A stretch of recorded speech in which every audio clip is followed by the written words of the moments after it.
Pick it up, old man. People like you need to learn respect in my bank. The ID card skids across marble. Every customer freezes. Thomas Reynolds, 70, impeccably dressed, stares at his license. Bank manager Bradley Foster towers over him, smirking. Thomas's arthritic knees crack as he bends. Foster shifts his polished shoe deliberately, inches from Thomas's trembling fingers. Blood pounds in Thomas's ears. Decades of dignity tested in seconds. Malcolm Reynolds watches from the corner. His father's humiliation burns into memory. His expression hardens. Phone already in hand, he makes a silent decision. No one speaks. The bank's clock ticks.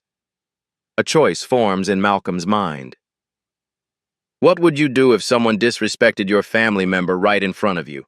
Tell us where you're watching from. No one realizes the silent observer is about to change everyone's fortunes forever. Thomas Reynolds arrives at Westlake National Bank at precisely 10:30 a.m. His charcoal suit bears no wrinkles. His silver tie clip catches the light, and his Italian leather shoes reflect the overhead lamps. These aren't vanities. They're armor, cultivated through decades of entering spaces that questioned his belonging. He approaches the information desk with purpose. I'd like to add my son as a signatory on my accounts.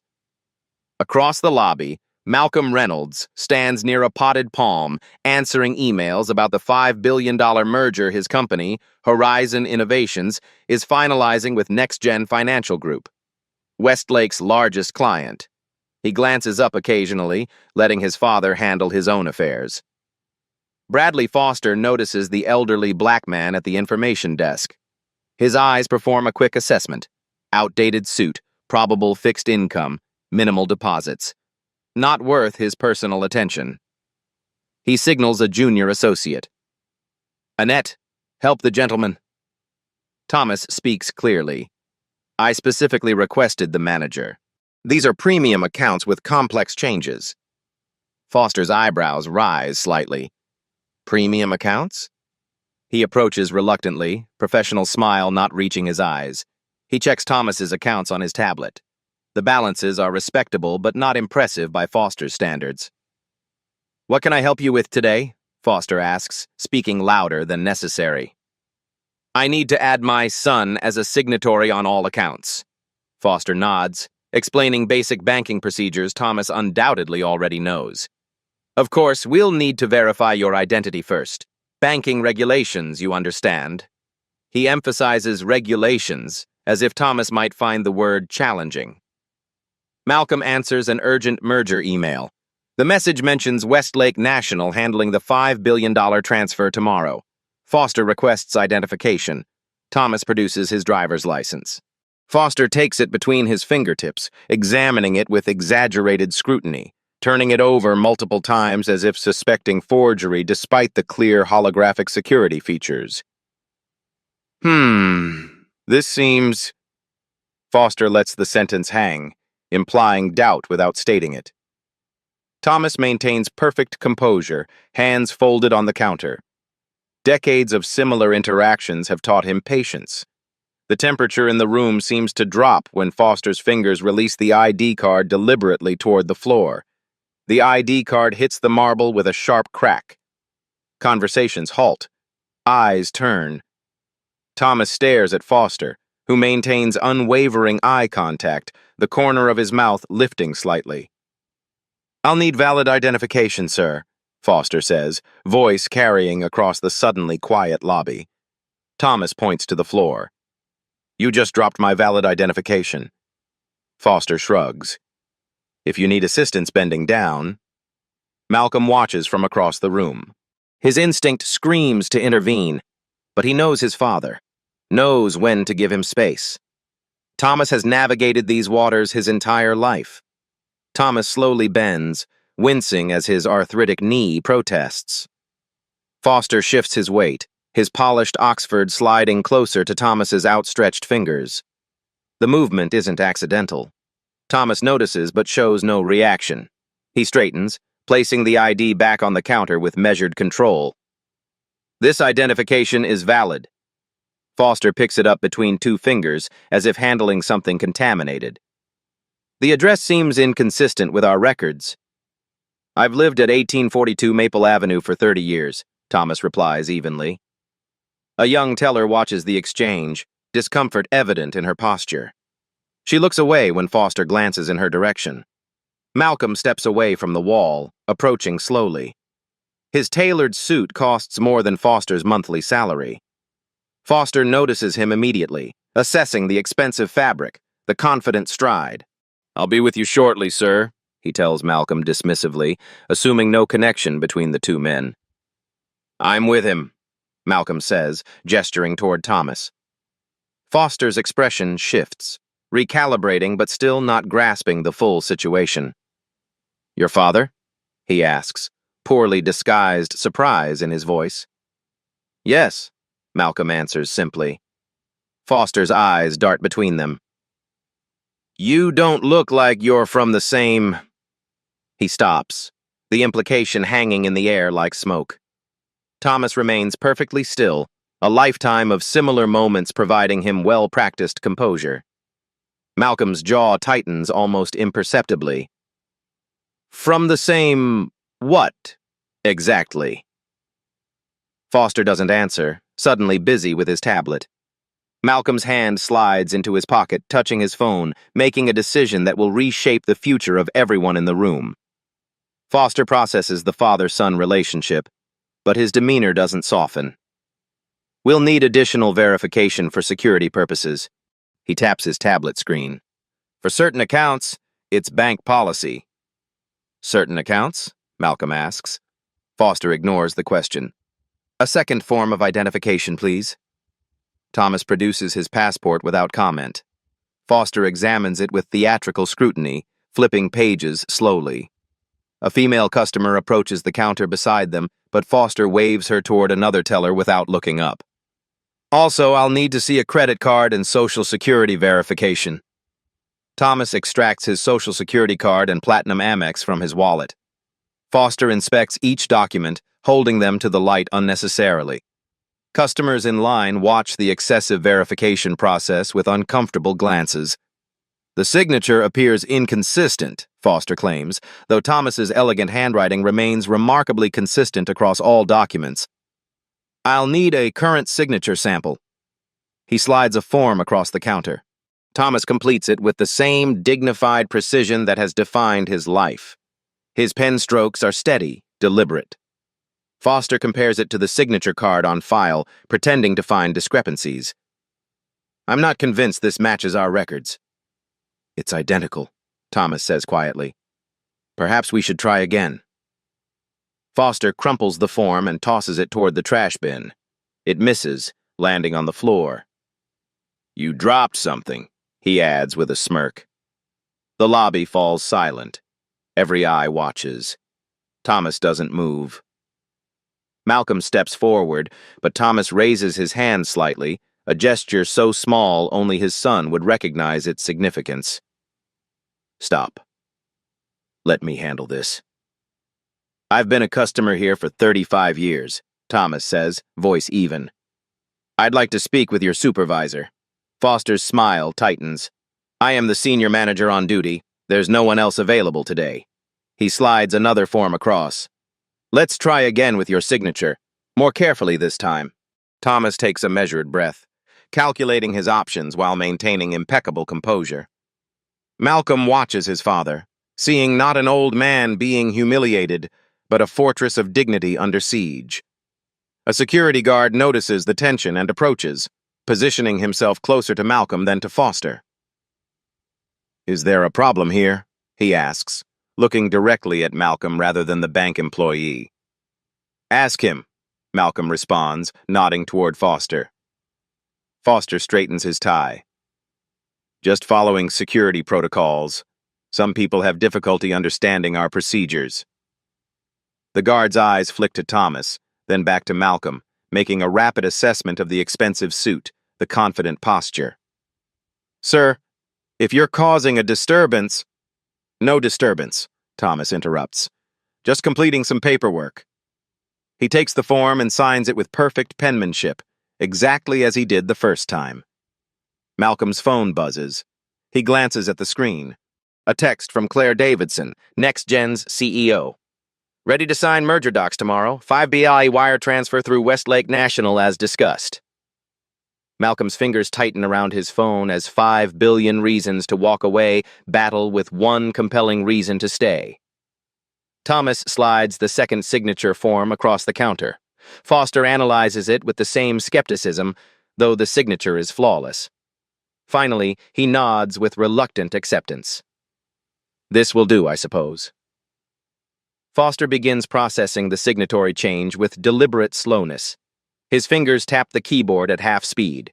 He explains basic banking concepts to Thomas, as if speaking to someone unfamiliar with financial matters. A signatory, Mr. Reynolds, means your son can access your accounts. Do you understand this concept?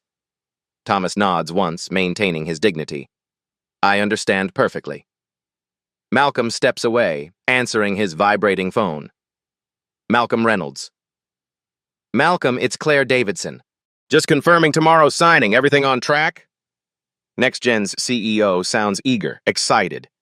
Yes, everything's set, Malcolm responds, voice deliberately carrying. The $5 billion transfer through Westlake National as agreed. He watches Foster from the corner of his eye, but the manager remains focused on belittling Thomas. Excellent. We need this handled with absolute professionalism, Claire continues. Any concerns about the financial institution? Malcolm watches Foster making Thomas initial unnecessary additional forms. I'm developing some concerns. Let me call you back in 10 minutes. He returns to his father's side as Foster finally processes the signatory change. All done, Mr. Reynolds, Foster says with artificial pleasantness. Try not to drop your ID next time. He slides the cards back without making eye contact. Thomas collects his identification with steady hands. Thank you for your assistance, he says, maintaining his composure. Malcolm and Thomas walk toward the exit. The security guard watches them leave, hand resting unnecessarily on his holster. You didn't have to let him treat you that way, Malcolm says quietly once they're outside. I've navigated worse, Thomas responds, straightening his tie. Some battles aren't worth fighting. Malcolm stops at the glass doors, looking back at Foster, who's already dismissing them from his mind, moving on to a white customer with a warm smile. This one might be. Thomas studies his son's expression, the same determined look he had as a child facing injustice on the playground, now backed by the power of a corporate empire. What are you thinking? That some lessons need teaching, Malcolm says, voice low. I need to make a call. They step into Malcolm's waiting town car. Thomas sits silently as his son pulls out his phone again. He recognizes the fire in Malcolm's eyes, his own fire, passed down, but with resources Thomas never had. This isn't necessary, Thomas says. Not for an old man's pride. Malcolm meets his father's gaze. It's not about pride. It's about patterns. He dials a number. And the people who don't have the power to break them.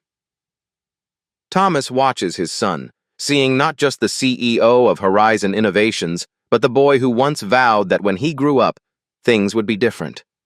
The boy is now a man with the power to make that vow reality. Foster doesn't realize the elderly man he just humiliated helped build half the downtown skyline he can see from his window. Malcolm calls Claire Davidson from the car. His voice is calm, controlled, but resolute. Claire, we need to discuss changing financial institutions for the merger. What? Why? Claire's surprise is evident even through the speakerphone. Westlake National has handled our transactions for years. Their team is already prepared for tomorrow. I just witnessed their senior manager display unacceptable behavior toward my father, Malcolm explains, describing the incident without emotional embellishment. I won't direct $5 billion through an institution with that culture. Claire hesitates. That's disturbing, Malcolm, but changing banks now would delay the merger by weeks. Shareholders are expecting an announcement Monday. Then we announce a delay, Malcolm replies. I'm willing to jeopardize the deal over this. Thomas listens silently beside him, face unreadable. Claire asks to speak with him directly. Mr. Reynolds, I'm so sorry about your experience. she says when Malcolm passes the phone. Was it really as bad as Malcolm describes? It was exactly as he describes, Thomas confirms, his voice measured. But I'm not asking him to change anything on my behalf. It's not just about you, Dad, Malcolm says after ending the call. It's about every person who walks in there looking like us. Malcolm makes another call to his CFO, Alex Patel. Alex, I need alternatives to Westlake National for the merger transaction, immediately. What? Alex sounds alarmed. Changing now means renegotiating terms, new due diligence. The board will... Foster is just one manager, Alex continues. This seems personal rather than strategic. One manager reflects the culture they tolerate, Malcolm responds, voice firm. Find me options by tonight. Thomas watches his son work, remembering decades of similar indignities he endured while building his construction business from nothing. The countless loan applications denied, the funding suddenly unavailable when he appeared in person after phone approvals. What's your plan? He asks Malcolm when the calls end. Education, Malcolm answers, making another call, this time to his head of legal affairs. Inside the bank, Foster continues his day, unaware of the gathering storm. He chuckles with a colleague about difficult customers while straightening his tie. Inside the bank, Foster's phone rings with a call from the regional director who never contacts branch managers directly. Foster's phone displays Elaine Torres, Regional Director, a name that rarely appears on his caller ID. He straightens his tie before answering. Bradley Foster speaking. Foster, we've received a serious complaint about an incident today, Torres states without preamble. Involving a Thomas Reynolds, I need details immediately. Foster's confident smile fades. Nothing serious. Elderly customer somewhat confused about our verification procedures. I handled it professionally. The complaint suggests otherwise. I want a full report on my desk by morning. The board chairman is asking questions. Foster hangs up, irritation creasing his brow. He drafts an email painting himself as professionally dealing with a difficult and confused elderly customer who became agitated during standard verification procedures. He hits send, dismissing the matter. Meanwhile, Malcolm meets with his executive team in Horizon's glass-walled conference room overlooking the city. Westlake National is off the table for our banking needs, he announces definitively. His CFO presents 3 alternative banks, spreadsheets projecting the impact of each option. Each would delay the merger by at least 2 weeks. NextGen is getting nervous. Claire Davidson has called twice asking if you're reconsidering. Let them get nervous, Malcolm responds, scanning the projections. Principles matter. Across town, Claire Davidson paces her office as calls flood in from major shareholders questioning rumors about merger complications. She arranges an emergency board meeting for 8 a.m. Malcolm Reynolds is threatening to walk over an incident at Westlake National, she explains to her chairman. What kind of incident justifies risking $5 billion? He demands. The kind that reveals character, Claire replies thoughtfully. I'm looking into it personally. Thomas calls Malcolm late that night. His voice carries the weight of someone who has seen this story before. Son, I appreciate your stand, but this merger is too important. Don't derail it over an old man's dignity. It's not just about dignity, Malcolm explains, staring at the city lights. It's about systems that enable people like Foster. Sometimes change requires leverage. You're risking everything you've built, Thomas cautions. I'm building on what you taught me, Malcolm answers. That integrity isn't situational, it's foundational. The regional director's response sits unread in Foster's inbox. Meeting tomorrow, 8 a.m. Board members will attend. Bring complete customer records for Thomas Reynolds. Morning arrives crisp and clear. Foster enters Westlake National's regional headquarters with confident strides, nodding to security as if this were a routine visit. His email response sits unanswered, but he's prepared explanations for any questions. The receptionist looks up. Mr. Foster, they're waiting for you in the main boardroom. They? Foster asks, confidence wavering slightly. Regional Director Torres, the board chairman, legal counsel. Foster swallows hard but straightens his shoulders. Inside the boardroom, 6 executives sit in perfect stillness around a polished table. No one smiles. No one offers coffee. Elaine Torres speaks first. "We're addressing a complaint about your conduct yesterday involving Thomas Reynolds." Foster waves dismissively. "An elderly customer who needed extra verification. Perhaps he was confused by standard procedures." The chairman slides a folder toward Foster. "Thomas Reynolds' complete customer profile. Review it." Foster opens the file, his expression changing as he reads.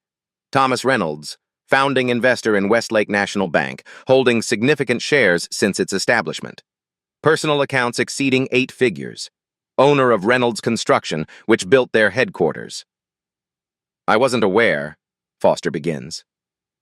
"Clearly," Torres interrupts sharply. "But that's not why we're here." Across town, Malcolm enters NextGen's headquarters for the emergency board meeting. Claire Davidson introduces him to concerned board members, all watching him with calculated scrutiny. "Malcolm needs to explain why he's jeopardizing our merger over a banking issue," Claire begins, more statement than question. Malcolm describes the incident calmly, without mentioning his father's prominence. "I won't partner with companies that enable discriminatory behavior, regardless of who it targets." NextGen's chairman frowns. "While regrettable, is this worth delaying a $5 billion deal that shareholders expect?" "Values aren't situational," Malcolm responds. "What happened to my father happens daily to people without my platform. If I don't use my position to address it, what's the point of having it?" Claire studies Malcolm's face, seeing conviction rather than impulse. She nods almost imperceptibly. "We've built this merger on shared values," Malcolm continues. "If those values don't extend to how we select financial partners, what are they worth?" As Foster stumbles through explanations, the bank's security director quietly enters the boardroom and places a USB drive on the table. The security director inserts the USB drive into a laptop. The boardroom screen flickers to life, displaying multiple camera angles of yesterday's incident. Foster watches himself in high-definition clarity dropping Thomas's ID, positioning his foot near Thomas's hand, dismissing valid identification. Every condescending word, every microaggression captured with perfect audio. "This is standard security footage we maintain for all transactions," Torres explains, voice clinical. "What we're seeing doesn't align with your explanation." Foster shifts defensively. "You're misinterpreting. The ID slipped from my hand. I was following verification protocols." The chairman opens another file. "We pulled records of your customer verifications for the past year." He slides a spreadsheet toward Foster. "Interesting patterns emerge when analyzing by customer demographics." Foster pales as color-coded data reveals his inconsistent application of verification protocols based on customers' apparent race and age. White customers, average verification time 4.2 minutes. Black customers, 12.8 minutes. Elderly minority customers, 18.3 minutes. "But there's more context needed here," the chairman continues, leaning forward. "Thomas Reynolds isn't just a premium customer." At NextGen headquarters, the board meeting grows increasingly tense. A board member challenges Malcolm directly. "This seems personally motivated rather than business-oriented." "It's both," Malcolm acknowledges without hesitation. "My father taught me to recognize moments that define character. This is one." Claire Davidson interjects. "Have you considered less drastic measures? Perhaps addressing the issue with bank leadership?" "That process is already underway," Malcolm reveals, checking his watch. "What you don't know is my father's position." Back at Westlake National's boardroom, the chairman explains Thomas Reynolds' role on the Federal Banking Ethics Committee and his ongoing work documenting discriminatory practices for congressional testimony.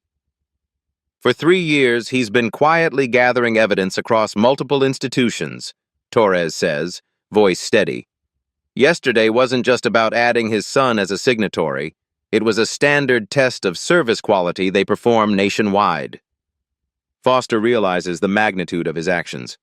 "I had no idea who he was." "That's precisely the point," the chairman responds sharply. Equal treatment shouldn't depend on knowing someone's importance. The security director plays another clip Malcolm's phone conversation in the bank, clearly mentioning the $5 billion merger using Westlake National. "Do you recognize what you've done?" Torres asks Foster. "You've potentially cost this institution billions in fees and damaged our reputation with two major corporate clients." Foster's collar suddenly feels too tight. "If I'd known who they were, you would have treated them differently," the chairman finishes. "That's exactly the problem."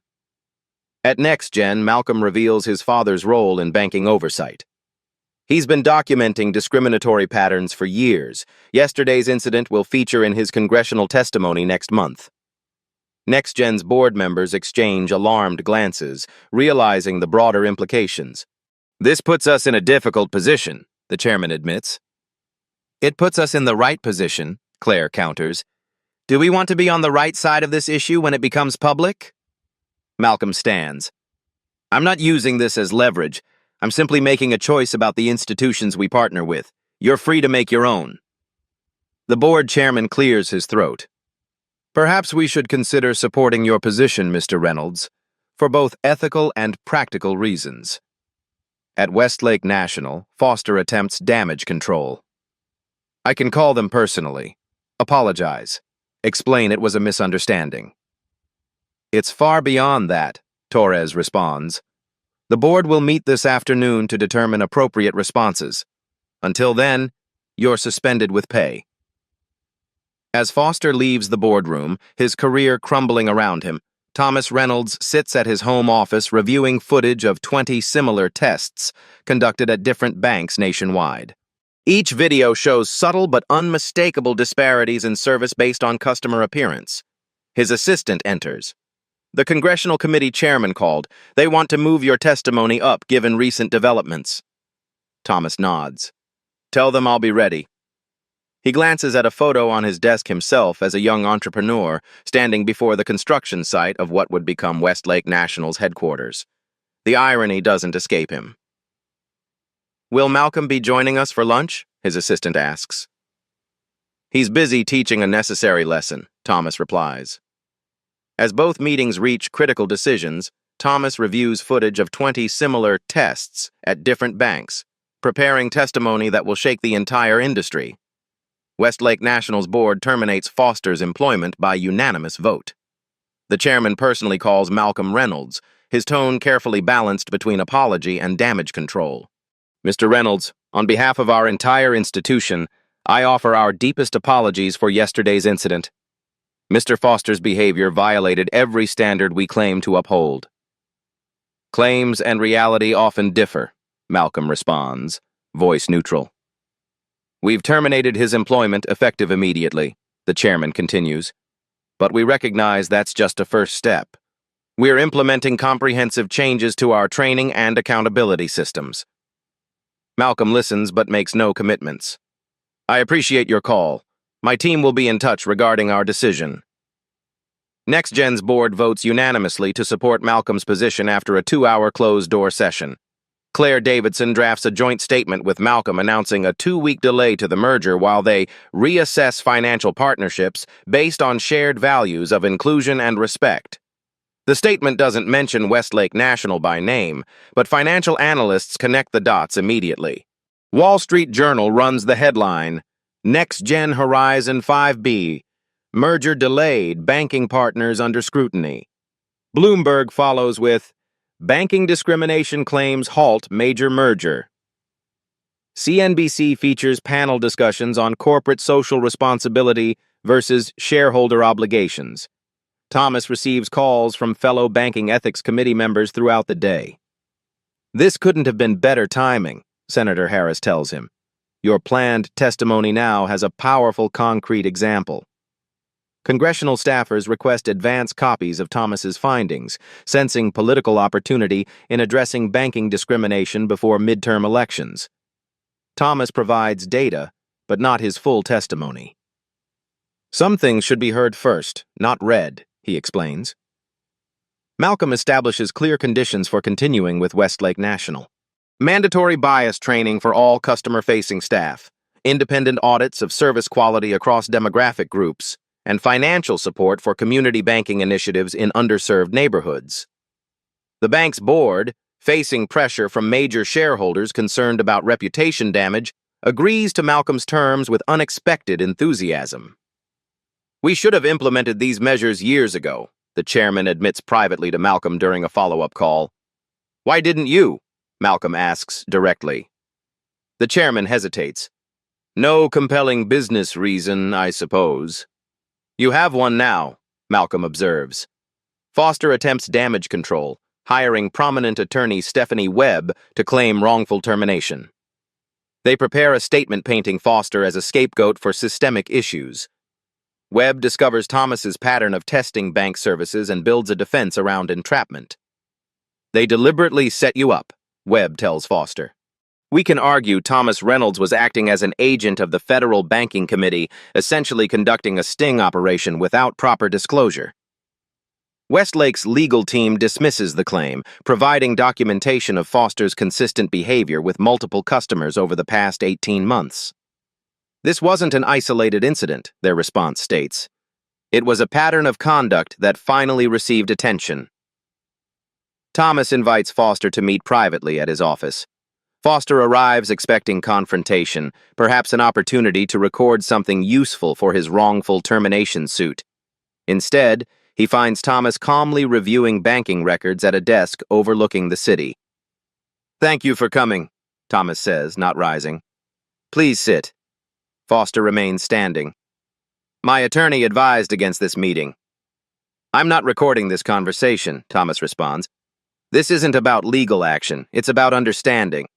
He turns his monitor toward Foster, showing a lifetime of documented banking interactions. "I've been experiencing and documenting these patterns for decades," Thomas explains, scrolling through incidents from the 1980s to yesterday.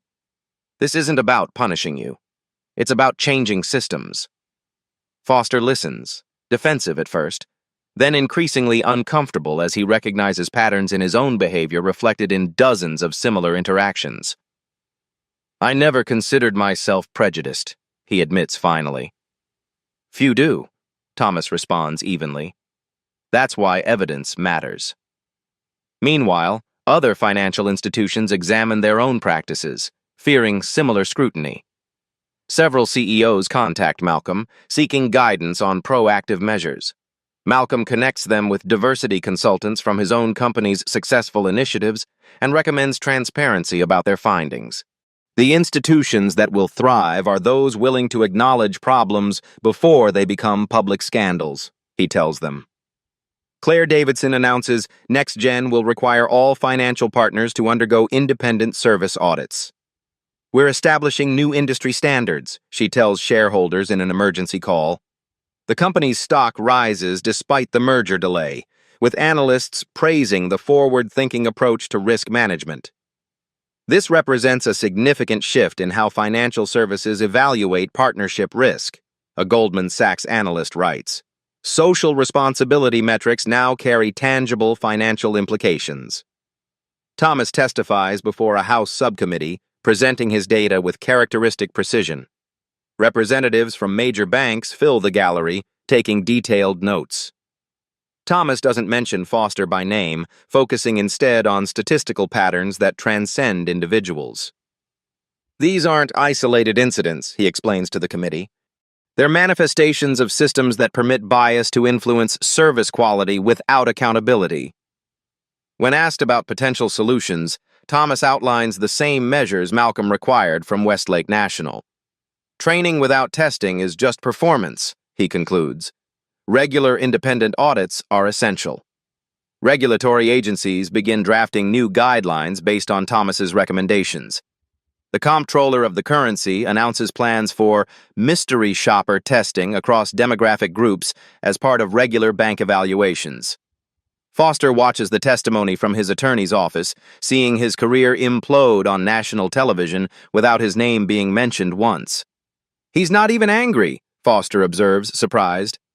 "That makes him more dangerous," Webb responds. "Anger can be discredited. Data cannot." Malcolm and Claire finalize new terms with 3 banking partners for their merger, including Westlake National under its new compliance conditions. The $5 billion deal proceeds with a 3-week delay, ultimately closing with stronger oversight provisions than originally planned. The delay cost us some momentum, Claire acknowledges during the signing, but we've gained something more valuable, a template for ethical partnership evaluation that will serve us for decades. Malcolm nods. Sometimes progress requires temporary discomfort. As Foster leaves his meeting with Thomas, he notices a familiar face in the waiting room, another bank manager from across town, looking nervous as Thomas's assistant invites him in. Foster receives notice to appear before a Federal Banking Commission hearing. The formal letter outlines charges of discriminatory practices and violation of equal service provisions under banking regulations. His attorney, Stephanie Webb, reviews the document with growing concern. "They're making an example of you," she concludes. "I recommend settling privately." Foster shakes his head. "I followed protocols as I understood them. I'm not signing anything admitting discrimination." "This isn't about what you believe you did," Webb explains, removing her glasses. "It's about what they can prove you did." The hearing room fills with banking industry representatives and media. Foster enters wearing his only remaining tailored suit, unemployment already straining his finances. He takes his seat at the respondents' table, noticing Thomas and Malcolm Reynolds seated in the front row of observers. The commissioners review the security footage frame by frame. Foster watches himself on screen, seeing his actions through others' eyes for the first time. His confident defense wavers. "Mr. Foster," Commissioner Abrams begins, "your verification history shows customers of color experienced verification times averaging triple those of white customers. How do you explain this disparity?" Foster straightens his tie.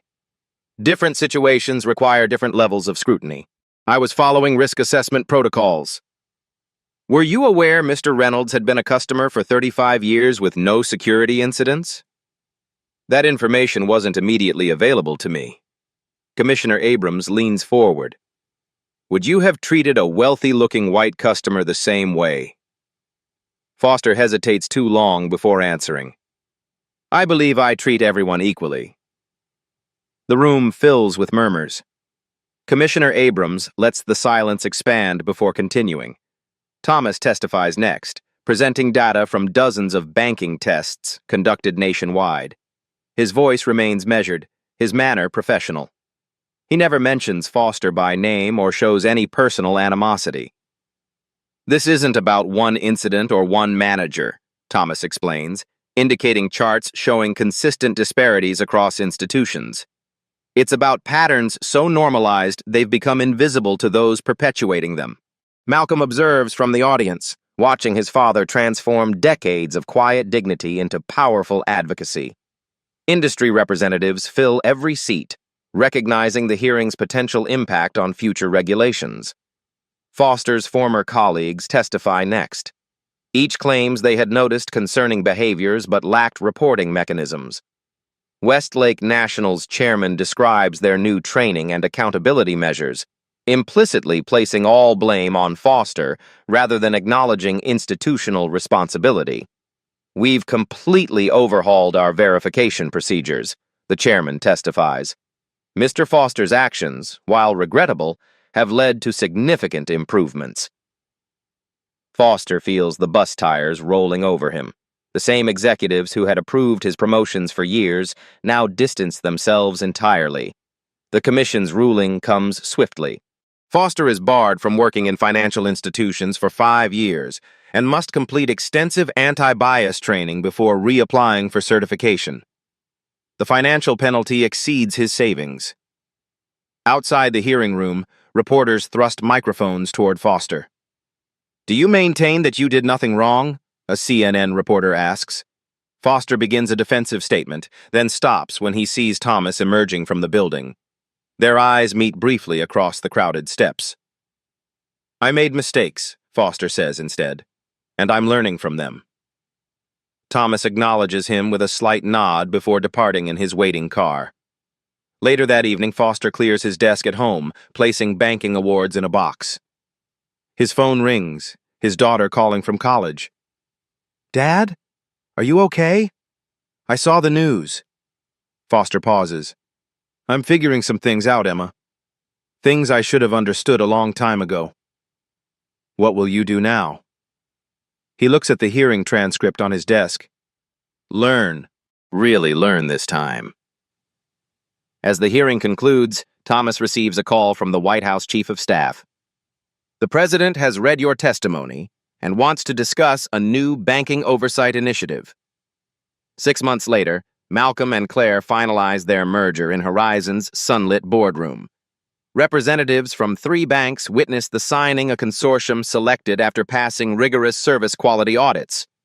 The $5 billion deal establishes new contract language now being adopted industry-wide. Ethical service requirements with measurable benchmarks and accountability provisions. 5 years ago, this language would have been considered extraneous, Claire observes, signing the final document. Today, it's becoming standard. Malcolm nods. Change happens gradually, then suddenly. Across town, Thomas testifies before a joint congressional committee. Cameras broadcast his presentation nationwide. His testimony presents comprehensive data on banking discrimination, delivered with measured dignity rather than accusation. The patterns persist because they remain invisible to those who don't experience them, Thomas explains, advancing to his next slide. Making them visible creates the opportunity for systematic improvement. His approach resonates across political lines. Even representatives initially skeptical find themselves unable to dismiss the meticulously documented evidence. The committee fast-tracks new transparency requirements for financial institutions, requiring regular demographic service quality audits with public reporting. Foster, unable to find work in banking, enrolls in a sociology program studying systemic bias. His perspective as both perpetrator and witness proves valuable in research contexts. He occasionally speaks at industry events, sharing his evolution with unexpected candor. "I didn't recognize my own patterns until seeing them from the outside," he tells a banking conference in Chicago. "Systems don't just perpetuate themselves. People like me perpetuate them through daily actions we don't examine." His story becomes a case study in business ethics courses at leading universities. Westlake National implements industry-leading bias training and anonymous service testing. Their chairman invites Thomas to join their board, a position that would come with substantial compensation. "Your perspective would be invaluable," the chairman urges over lunch. Thomas declines politely. "I'm more effective as an independent observer," he explains, recommending qualified candidates from underrepresented backgrounds instead. Malcolm establishes a financial literacy foundation targeting underserved communities, funding it with a percentage of the merged company's profits.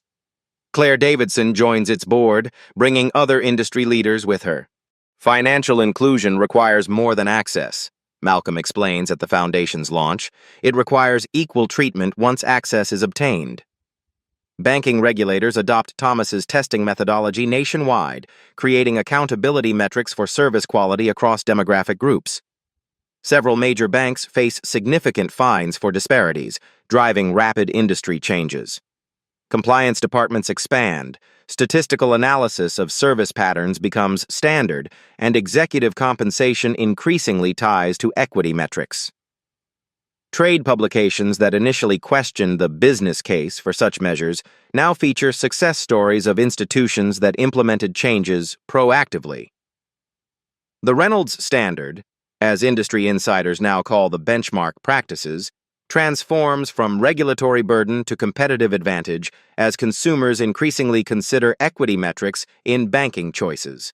As Thomas prepares to retire from the Banking Ethics Committee, he receives applications from dozens of young professionals hoping to continue his work, including Foster's daughter. 1 year later, Thomas and Malcolm meet for dinner at Aveline, an upscale restaurant overlooking the city. The maitre d' treats Thomas with genuine respect, unaware of his prominence. Malcolm notices and smiles. "Some things are changing," he observes, unfolding his napkin. "Slowly," Thomas agrees, "but meaningfully."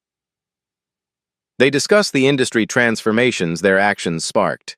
The merger thrives, with their company's ethical banking requirements now adopted by competitors. Thomas shows Malcolm letters from people sharing similar experiences, thanking him for his advocacy. "This one's from a small business owner in Atlanta," Thomas says, passing his tablet across the table. She writes that her loan application process felt different this time, like being seen as a client rather than a risk. Malcolm reads, nodding. "One interaction at a time." "I spent decades tolerating what I should have challenged," Thomas admits, his reflection visible in the window overlooking the city he helped build. "I wonder how much could have changed sooner." "You were documenting, building evidence," Malcolm counters. "That patience made the change more permanent." Their server approaches, a young man with an easy professionalism. "Gentlemen, I'm pleased to inform you that your dinner has been paid for anonymously." Malcolm raises an eyebrow. "That's very kind. Can we thank our benefactor?" The server hesitates, then discreetly gestures toward a corner table where Foster sits with a young woman, his daughter Emma.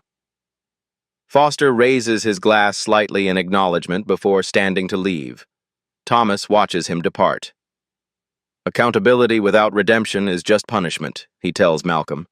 "Real change needs both." Emma approaches their table while her father waits by the door. "Mr. Reynolds," she says to Thomas, "I wanted to thank you personally. Your work inspired my thesis." She places a business card beside his plate. "I start at the Banking Ethics Committee next month." Thomas takes the card, smiling genuinely. "The next generation improves on our work." After she leaves, they finish dinner in comfortable silence. Thomas eventually speaks, reflecting on his journey from young construction entrepreneur facing constant banking obstacles to influential advocate for systemic reform. "The most powerful response to disrespect isn't anger," he says. "It's strategic change." Malcolm considers his father's wisdom. "You never taught me to fight back directly." "I taught you to build instead," Thomas corrects.